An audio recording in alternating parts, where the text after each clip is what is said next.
frat broke into my car and stole the airbags. Airbags? Yeah. That's so weird. Is anything else missing? No.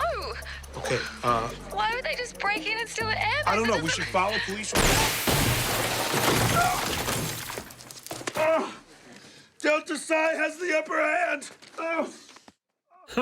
I did not see that one coming. All right, this is a clip from the newly released movie Neighbors. But is it worth seeing? That's, for me, that's, yeah. That sold it. That sold it. Well, what does our critic, Will Loper, think? Well, no, I completely agree. You know, the movie, it has me laughing throughout, and this is one movie that I can recommend. So Really? it's our Seth Rogen, who you saw there. He's married to Rose Byrne. They have a baby. They're a couple living the suburban life until a fraternity moves in next door. Delta Psi is the frat headed by Efron, who coincidentally shares the same body shape as me.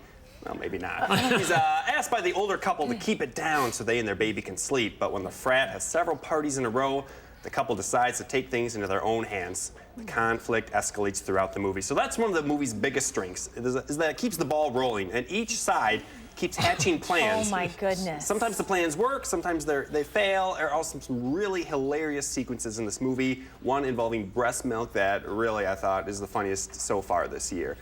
With that said, I mean, this movie can be pretty crude and raunchy at times, so you'll definitely want to find a babysitter for the children on this one.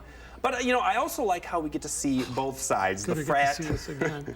And Gosh.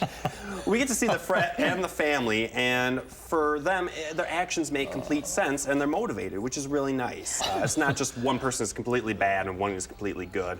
So, you know, Delta Psi, they want to throw the greatest party ever to uphold their frat traditions before they all graduate. Family just wants some peace and quiet for the baby. We get invested in both sides. It's great. There's not a whole lot of emotional heft or character arcs. There's a little bit, but this movie is more just to watch and laugh at, have a good time. You know, there's nothing wrong with that. So. All right, so Hattie said that she had heard that this movie is going to be as quotable as Caddyshack. No, is that true? I wouldn't go that far. Okay. I mean, it is quite funny. It's not quite at that level, but many have been calling Judd Apatow, you know, the successor to Harold Ramis with, you know, movies like Superbad, 40-Year-Old Virgin, Knocked Up, and so this continues that line, and it is really funny, so. It looks funny, you know? All right, so what did you give rate this? All right, so I had LOL moments. I had about 11, which is pretty good for me. That's good. Okay. Conflict escalation, well done. Very nice, you need that. They have a Robert De Niro theme party. I am definitely having one.